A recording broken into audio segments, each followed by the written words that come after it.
ब्रॉन्कोडायलेटर्स साल्ब्युटामॉल 100 mites पर puff आहे. Solution 5 mg/ml असतं. Beta 2 ॲगॉनिस्ट आहे. ब्रॉन्कोडायलेशन करतो. हायपरकॅलेमियासाठी वापरू शकतो. त्याच्यामध्ये आपण 20 किंवा 25 mg म्हणजे 4 ते 5 ml नेप देतो. टोकोलायटिक म्हणून टर्बिटॅलिन वापरतात. ॲक्च्युली 0.5 mg सोल्युशन येतं. ते 0.25 if I remember the dose subacute देतात. अस्थमामध्ये पण सबक्यूट देऊ शकतो. नंतर साल्ब्युटामॉल IV पण देऊ शकतो. 5 मिनटात काम करतं. 4 ते 6 तास लिव्हरमध्ये मेटाबोलाइज होतो. बीटा 1 साईड इफेक्ट होऊ शकतो. टॅकी, बीटा 3 ट्रेमर, हायपोकलेमिया आणि युट्राइन रिलॅक्सेशन. नंतर हा हायपरग्लायसेमिया पण करणार बिकॉज तो इन्शुलिन कमी करतो.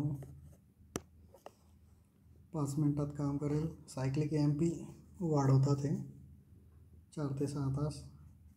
टॅकीपाल्पी ॲरिथमिया बीटा 1मुळे. बीटा 2मुळे डायलेशन झाल्यामुळे रिफ्लेक्स पण होतो टॅकी आणि हा डायरेक्ट टॅकी पण आहे.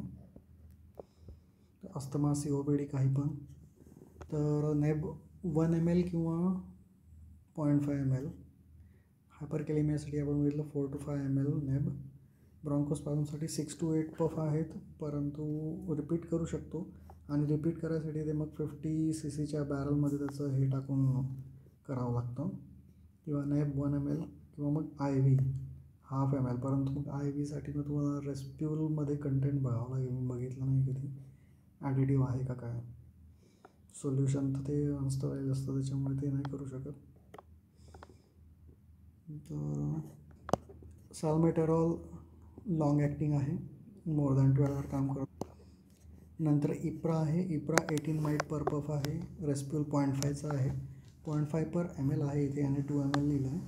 तर अँटीकोलिनर्जिक आहे. M1 M3 जे आहेत ते डायलेशन करतात. M2 जो आहे हा प्रीसिनॅप्टिक असतो.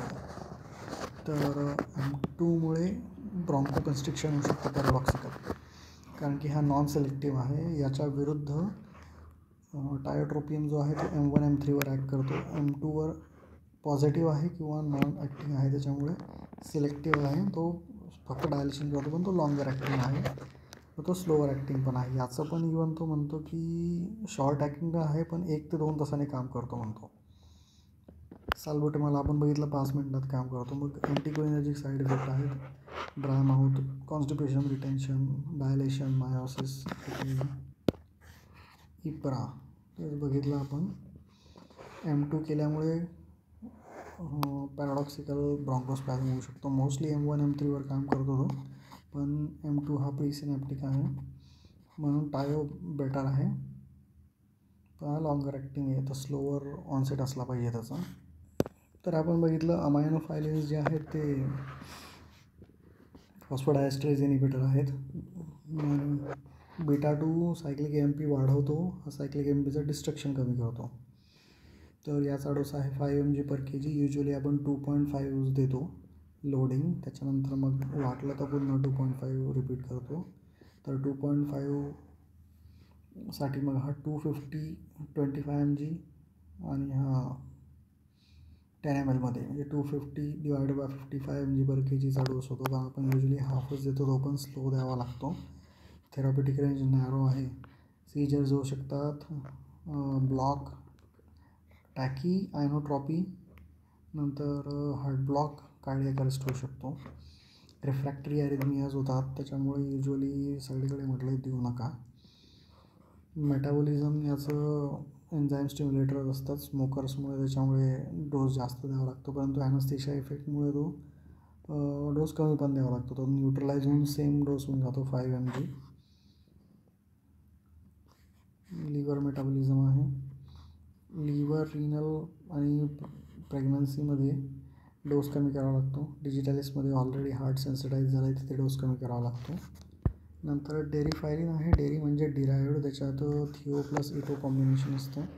हा 2 cc येतं त्याच्यात. आता कारण की मिक्स आहे 25 + 84, त्याच्यामुळे ते लक्षात नाही ठेवत मी इंडिव्हिज्युअली. 2 ml स्लो IV बोलस किंवा IM किंवा SC देऊ शकतो. 5 मिनटात काम करतो. परंतु सेम यांचं पण रिफ्रॅक्टरी होतात त्याच्यामुळे नाही म्हणतात हे द्यायला.